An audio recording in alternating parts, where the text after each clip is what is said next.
Welcome to Modeling Fundamentals Part 20. In this session we're going to have a look at grouping. Now this is mostly going to be a technical more than a visual presentation, but hopefully by the end of it you'll get the idea of where we're going with this. Now one of the things that I'd like to point out is grouping is really quite subjective in how you want to do it. It's a very personal thing. My way that I do it is not necessarily the best way, and it's not necessarily the only way. But I found after years of training people and using the software myself that in this instance certainly the easiest way is the most effective way also. So let's kick off by having a look at the options available to us in the grouping hierarchy of ProStructures. So what we start with is we have an assembly. Now an assembly can be made up of groups, subgroups, actually subparts of those groups, and parts. Okay, so it gets quite confusing sometimes with the assembly side of things. A group tends to be more of a main part with the subparts that go with it. Subgroups belong to an assembly. Okay, and they in the tree come underneath the groups, as do subparts, and then we have the loose parts that make up the job as well. So as you can see, it gets very complicated. In this some instances there are different types of software that if we had a column with a welded outrigger, some of those other software packages like to break the job up into a column as one, what I'll call a weldment, as well as the outrigger as a weldment, and they go together to make an assembly. Another example of an assembly would be a conveyor, where we've got the frame, plus we've got the rollers, plus we've got the head rollers and stuff like that. So, you know, there is examples where assemblies do work. Personally, in your standard structural steel, I tend to avoid it because it makes things really confusing. So if we have a look here, this is my recommendation. There are circumstances where assemblies come into play and can be quite useful, but for the most part in structural steel drafting and modeling, really we can keep it to a group and the subparts of that group, or the parts that belong to that group, really work in the majority of situations. I know there'll be circumstances that don't, but 99% of the time groups and the parts of that group will get us by. So if we're going to keep this nice and simple and keep it down to group and parts, as far as a group goes, I consider a group to be a weldment. It doesn't have to be a weldment, but in this example here, let's work with weldment, where we have a main part, okay, and there's only ever one main part, and it's usually quite logical. It's the one that usually defines the direction on the page, or you know, so forth like that. In this instance, for a handrail, as an example, the main part would be the top rail of a handrail, so it kind of defines which direction on the page I'm going to get this to present later. Okay, so we only ever have one main part, and then subparts are the components that are attached to that main part or belong to that main part. So in this example here, we have end plates, and we have the bolts, and we have the stiffener, and they are all parts that belong or go with the main part. Now things like the bolts here in this example, they are loose parts, but the reason we're going to want these bolts is these bolts hold this particular beam up in the air. So I will always group the structural bolts that hold up the component. Alright, so think about it, as I'm lifting the object up, what do I need to hold this in place? Well, those bolts that are holding it in place are the ones that get grouped to it. So very rarely will a column actually get any bolts grouped to it. Okay, so getting a little bit more technical now, what are the considerations that we need to keep in mind while we're working out what needs to be grouped and what doesn't in our jobs? So the way that I try and train people and get it across to people is I break it down into what I call internal and external, where internal is built by my fabricator. It is the responsibility of the workshop to create it or cut it and fabricate it or organize it and then take it to site. And external would be externally procured, something that we literally give someone an order list for and then it turns up to site sometime later. So I hope that kind of makes sense. So let's break down the internal.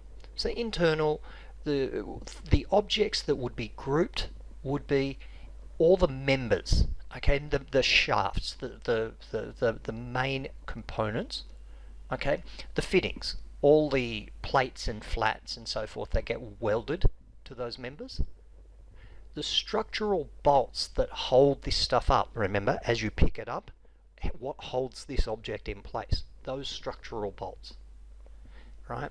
Handrail panels. I try and do my handrail panels, I try and group them fairly flat as a flat panel so it's nice and easy to get to site with minimal assembly on site. I don't group big long runs of handrail because they're literally impossible to get to site. Grating panels. Okay, they're a little bit sort of quirky grating, whether I deal with them probably a little bit differently to a lot of people, but certainly in some instances the flat bar gets welded to the grating, the kick plate flat. So in those instances they most certainly would get grouped. Also the hold down bolt set, so we've got the nuts, the threaded rod, any of the tie bars that tie the whole sort of set together. Hopefully that gives you a good idea of where we go with that. As far as external goes, the purlins, right? The cold roll purlins, the cold roll girts, the bridging. All of this is externally procured. There is no need for it to be grouped. Grouping will have no functionality, no positive functionality other than to take you a lot longer to get the job done. So I don't bother doing it. I leave them just as single parts. As well, the 4.6 purlin bolts that hold all these, there is no need for them. That they have a purlin bolt has one job, and that is to hold a purlin or girt up. As a result, it can't be confused with anything else. So I don't bother grouping those either. Obviously, concrete reinforced sections and concrete sections are not considering tilt panels here, you know, if I was detailing the tilt panel, but general concrete I don't bother. And the reference items, stuff like box gutters, guttering and stuff like that, that have to, you know, that I draw in to make the job make sense and make sure I've got all my clearances right. I don't bother grouping reference items. So hopefully that's nice and clear. Alright, so the final thing before we sort of get into the video side of things, I just want to wrap up the considerations. And again, these are my rules. These are my suggestions to make my life nice and simple and, you know, really quite consistent from job to job to job. They may not work for everybody, and there's people out there that may do things a little bit different to me. That's absolutely fine. This is one of those situations that is a little bit flexible within ProStructures, or specifically ProSteel. But I think it's really important to consider, keep it simple. Don't make it any harder than you need to, just for the sake of making it hard. Really have a consideration towards whether this is going to be easier for you, or are you just making things quite hard. So just to wrap up, things that are okay in my world, in Adam Smith's world, grouping bolts to the supported weldment. Okay, if I've got a brace that is a little tiny rod brace and it's got a little plate welded each end with some bolts, that brace, as I pick it up, I need those bolts to bolt it together. As a result, those bolts are grouped to the brace. Okay, it is fine in my world to have a single part group. If I have one site fitting that is welded to an existing piece of structural steel, that will be a single part group. It will be a group. It will be a single part and have a drawing. It will be a group and have a drawing. Now the important thing here is those two drawings do completely different jobs. One shows me how to make it. The other one shows me what site number gets put on it, as well as what paint finish gets put on it. The fact that nothing gets welded to it, it just doesn't even enter my mind. I don't really care. All I want is when everything goes to site, everything gets a consistent site number. Okay. Now, I can also group the nuts to a hold-down bolt assembly or a chem set. So in my world, a chem set would be a piece of threaded bar with a couple of nuts and washers on it. They would get grouped together because when the guy is fabricating it in the shop, he will fabricate it as a piece of threaded bar, 4 nuts or 2 nuts or however many, and then when it goes to site as a chem set, which means that glue goes in and so forth. So it becomes a different object at the group level. So I'll hopefully show you that stuff in the video as well. Things that I never do, I never group purlins, girts, bridging. Okay, I just don't. Alright, and personally I never use the assemblies or subgroups. They just make things very, very complicated. They make it quite difficult at the grouping level, they make it quite difficult at the positioning level, and they make it quite difficult at the detailing level. Okay, it just gets very, very confusing, and things lose a bit of structure, and you know, in my little world there, so I don't do those. So let's have a look at the video now. So what we've got is up in the ProStructures tasks, we'll look at F4, we have groups here. Now this is a flyout, so if you hover over it and pull it down slightly, we'll have the flyout for it. At the top, we've actually got the dialogue, and then underneath that, we've actually got the set individual tasks that we need to run. Personally, I like to run it as a toolbox, okay, which I'm going to put here, and I close it down after I'm finished. But the thing I kind of like here is I can run all of the things that I need to run are just right here, you know, to add to existing, checking, removing, etc., etc. They're all here. But just for now, let's open up the actual dialogue and have a look. So you can see here, create a group, dissolve a group, delete and so forth, edit the data. Add and remove are just down here, down the bottom too. One of the things I don't want you to do is don't display as one part. That means the group is selectable as one object. This sort of sounds like a good idea to a few people, but gee, it gets people in trouble. Here's your assembly stuff. So in essence what we do is we come to groups, you create the groups first, and then if you were going to do an assembly, then you'd create an assembly which would prompt you then what groups do you want to add and what subgroups do you want to add to the assembly. Now we use verify for actually checking of our groups.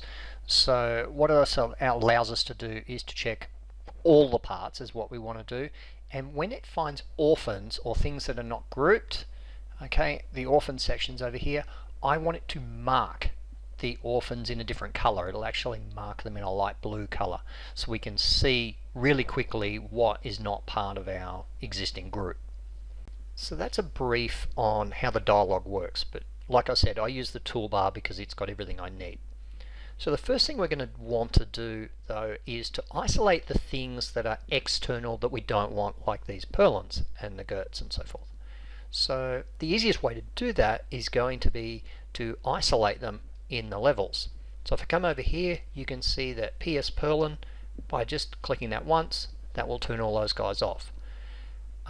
PS concrete, well, I don't want to group the concrete either. And just right now, I don't want to group the handrails either, just at the moment, till I get my steelwork done. Just makes it easier to isolate bits and pieces.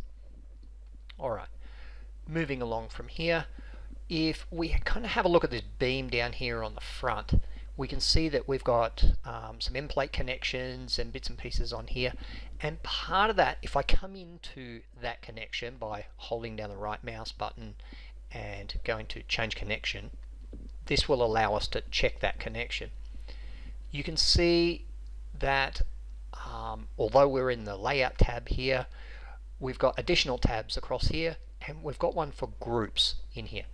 You can see that it will create a group including the bolts when it makes this connection, which means as we start to put connections in, grouping is actually done automatically, which is another plus for putting automatic connections in. These two bolts here though, they are for the handrails and they don't belong to that beam.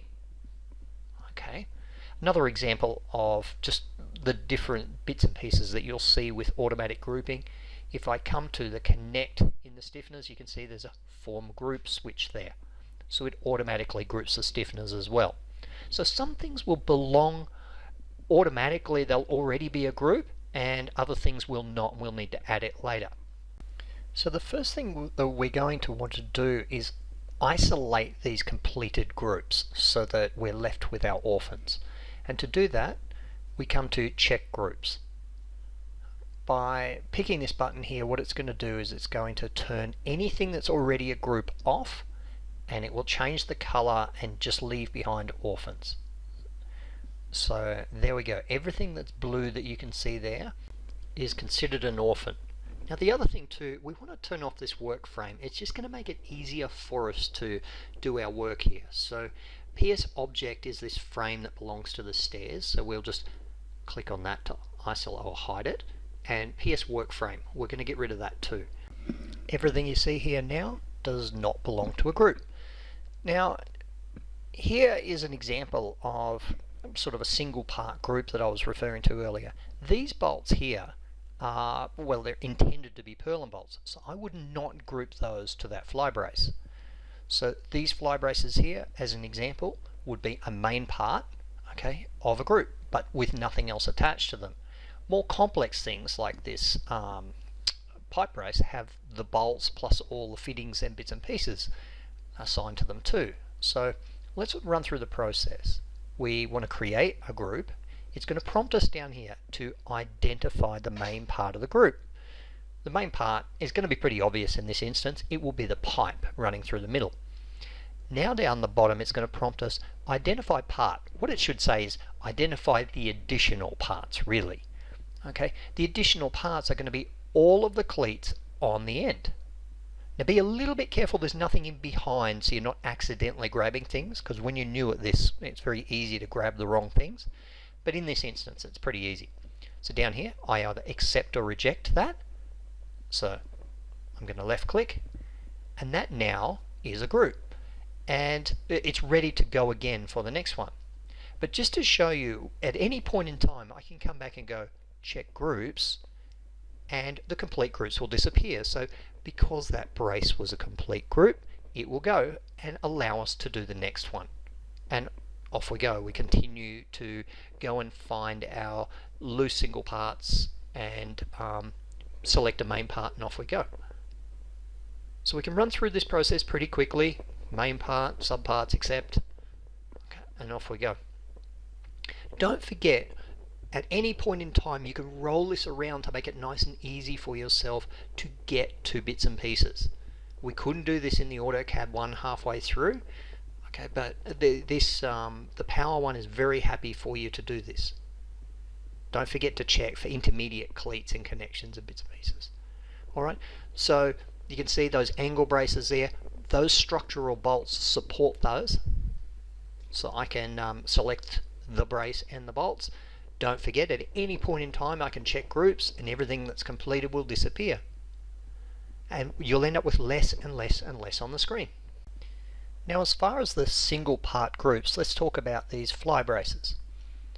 I can come up here and create a group. Now it's going to ask me to identify the main part, which is the angle. It's going to ask me to identify the subparts. I just go reject because there are none, which means that all I'm left with is just the main part of a group, and that's all. There's nothing wrong with that. Alright, you don't have to use that system, but it's the one that I employ and it works really well. So you can see here the 4.6 bolts are left behind. Alright, now finally you do get situations where something is already a group. So this top stringer this top part of the stringer here had this connection back to the main beam. Now that would have created a group, but it leaves behind this angled stringer. So what we're going to have to do is ProStructures regenerate, turn everything back on, and then we're going to add the angled stringer to the existing group. Okay, so we're going to add that to the existing group. So we'll just come up to our tools and find add to group. There it is there. And it's going to ask me, grab me a part of the existing group, and you can see there it's gone red with the yellow bolts, and it's going to prompt me identify the additional parts, which will be this stringer and anything else. So you know, I'm going to leave the bolts, but I want that base plate as an example. Now I always check my work to make sure everything worked, so I'm going to reselect it again and make sure that everything is part of that group now. And you can see that the bolts go yellow, the main part is red, and any sub parts go black. It's very easy to visualize what's what in the hierarchy, and we can continue to do that for additional stuff. Oh, I can see I don't have a base plate. I never got around to putting the base plate on that one. So okay, so adding to existing groups is really simple as well. We can check groups and let's see what we've got left. Ultimately what we're going to do is we're going to wear down, we're going to get less and less and less components on the screen, which is what we're after. I mean, we're going to end up with a lot of bolts. You can see that these guys here, they belong to my handrails. With these little guys here, they actually belong to my step treads. So I will want to group those to the step treads, and I'm going to show you how I do that shortly, okay? But we'll have to turn those step treads back on. These guys here, they're structural bolts, but they belong to the handrails. Alright. I've got my grading panels there to do, and you can see the little black bolts there. They are my purlin bolts, and ultimately what I want is I just want those left. So there'll be a blank screen with a few little purlin bolts, and I'll show you what to do with those as well. Alright, so let's go deal with the grading first. The grading will be a single part group in my world. I don't mind what you do, so I'm going to select it and then reset. Select, reset. So identify the main part, identify additional parts, reset. You get the idea. Now at any point in time we can come here and we can check groups to clear everything out. I've finished that grading, and what we're left with is you'll get less and less stuff. Inevitably you'll end up with a few bolts. So I'm going to regenerate, and what we're going to do is we're going to add those. I'll show you how to add the step tread bolts. Okay, so each one of those step treads is a group, and what I'm going to do is I'm going to go object view centered, but I'm going to go the middle of the step tread, because when you go object view centered we get clipping planes come into play, and if I went up one end of that stair stringer I wouldn't be able to see the other end of the stair stringer. It would be clipped out, where if I go to the middle the depth will still be within my clip plane. And I'll just show you a really quick way of checking this. Alright, if I come to one of those bolts and I select the two bolts, if you come down the bottom here, see where the cursor is, the count that I've selected is 2. It's picked up 2 bolts. So I know that I've got all the bolts required there. I can see the full depth of the step tread. Right? So what I'm going to do is I'm going to go hide hide group now. So I want to hide the 2 stringers, and using the hide function I'm just going to get rid of the blue structural bolts there. So I'm just going to zip along and get rid of those as well. So this is a useful way of just getting rid of stuff so I don't grab anything by accident.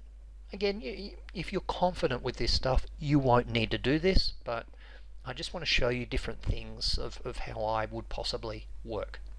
So this is already a group, but I need to add the 2 bolts on each end to each one of these step treads. So what I'm going to do is select group, add, and then I just grab the whole lot again.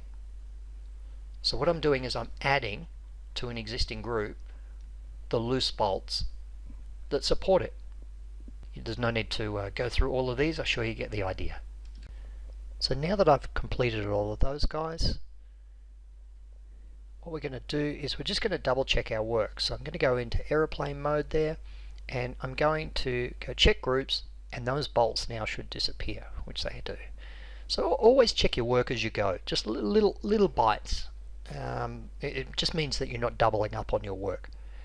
Now the final thing, we're just going to bring our handrail back. Here's our handrail. Now the handrail, to do them in, like I said at the beginning, I do them in panels. Now sections like this guy here, he's really easy to do.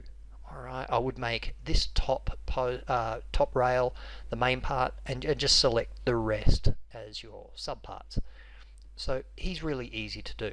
And if I'm just going to double check my work, you can see the main part goes red, bolts yellow, subparts go black. Okay, so that side of things is really easy. But I'm going to give you a couple of different scenarios that you might come across in your day-to-day working. What if you miss something? Okay, well in this instance I've missed the kick plate. So I'm going to accept that. If you miss something, just go back and add to group, and then select the thing that you've missed. Okay, so adding to group, adding to existing group is easy. Okay, what if you take, you go to grab a couple of things and you grab something you didn't want? So I'm going to grab on the left there something that belongs to another group. Well, that's okay. These belong to another group, and if they do, they will not be pulled out of one group and put into another. So you can see there nothing happened because they already belong to a group. In our next scenario, what if we grab something that we didn't want in the group? So I'm going to grab this next set of handrail, and I'm going to grab too many components. So in this instance, the post on the right isn't part of any group, so it will get selected as part of this group, which means we're going to have to remove it from an existing group. So instead of adding, this time we will actually need to remove. So remove from a group. So it's going to prompt me what is the group, and then it's going to prompt me what are the parts that need to be removed. So in this instance, the bolts and the post. So there we go. It's really very straightforward and common sense, a lot of it. So it works really well. Okay, the final scenario that I've got for you is, what if we've got a group that we've actually made the wrong main part? Okay, so just trying to find something here. What I might do is I might use that guy over the back there, the one on his own. He's a good one to work on. So what if I make the wrong thing the main part? So in this instance, instead of the top rail, let's make the base plate the main part. So I'm going to grab the rest of those parts. Alright, so I've intentionally made the wrong part, but this will happen by accident every now and then, where you'll go, no, I do not want that to be the main part, I want something else to be. So if I go add to group, you can see down the bottom there, the red base plate now is the main part, which is wrong. Now what I don't want you to do is I don't want you to delete the group. On the toolbar up there, there is a delete group button. Do not push this one. We don't want to delete it, we just need to dissolve it. And the dissolve button is in the dialog here. Okay, it's on the first tab, dissolve. Alright, not to be confused with delete. Please don't delete. And it's going to prompt me, are you sure you want to? And now that's it. That's it's now finished. And we're ready just to create another group just like we normally would. Now while we're talking groups, let me give you something else to think about. If I had to draw a stub off a column here, let's play this scenario out, because I see a lot of people get stuck with this. Okay, so I'm just going to draw a little stub off this column here.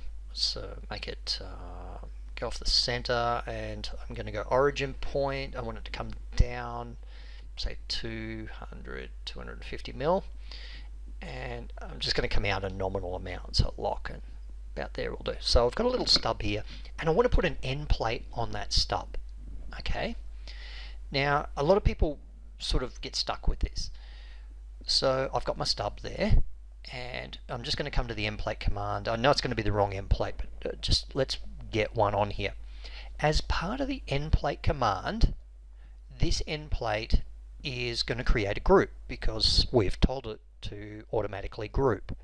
Now the problem that we've got is that end plate is grouped here. See, the main part is that little stub. We need a group to this column, don't we? So let me backtrack here a little bit. Before I put that end plate on, because I know that end plate is going to group, before I do that, I'm going to add this stub to that column. Now when I place you can see that it's now a subpart of the column. Now when I come up here to end plate, and I add that end plate onto here, that end plate now becomes a subpart of the column also. Okay, so please think when we're placing multiple, stiffeners onto stubs and things like that, make sure that we've considered our grouping first, so you're not creating a lot of work for yourself down the track. And hopefully that has just about played out every scenario that you're going to get from your day-to-day working, and that explains everything to you with grouping.